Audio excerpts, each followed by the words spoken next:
સુરતમાં આજે international kite ફેસ્ટિવલની ધામધૂમપૂર્વક ઉજવણી થઈ હતી, જેમાં દેશ વિદેશથી પતંગબાજો આવ્યા હતા અને તેમના કરતબ બતાવ્યા હતા. જોકે આ કાઇટ ફેસ્ટિવલ દરમિયાન સુરતની મહિલાની વિદેશી મહિલા સાથે અનોખી મિત્રતા જોવા મળી હતી. બેલારુસમાં રહેતી એક મહિલા સાથે સુરતની મહિલાની 2020માં અમદાવાદમાં યોજાયેલ કાઇટ ફેસ્ટિવલમાં મિત્રતા થઈ હતી. ત્યારબાદ આ મિત્રતા આજ સુધી અંકબંધ છે.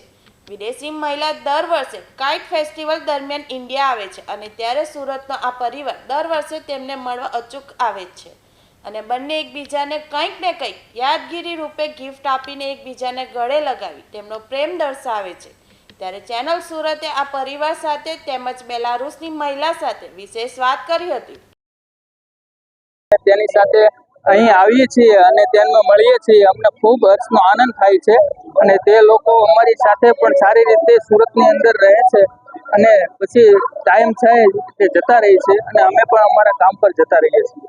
2020થી અમે એ લોકોના સંપર્કમાં છીએ અને અમને મળતા રહે છે. હું અને મારા વાઈફ સાથે એ લોકોને મળવા આવીએ છીએ અને દર વર્ષે એમના અંકલ જ સાથે હોય છે. વિદેશી લોકો સાથે મળવાથી આપણને પણ કાંઈ અલગ અનુભવ થાય છે અને તે લોકો પણ આપણી સારી રીતે આપણે પણ તેનું સારી રીતે સન્માન કરીએ છીએ. બહુ સારો અનુભવ થાય છે અને એવો આનંદ આવે છે કે આપણા કોઈ પરિવારમાંથી આપણને મળી ગયું એવી રીતે અનુભવ થાય છે અને મને તો બહુ જ મજા આવે છે. જ્યારે એમ કહે છે કે હાલો આપણે મળવા જઈએ ત્યારે મને બહુ ખુશી મળે છે અને મને એમ થાય એવું બહુ આનંદ લાગે છે.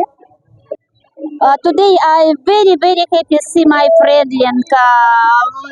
Every my city every day I dream about this is time when I see my friend. Today I'm very happy. I love you, my friend.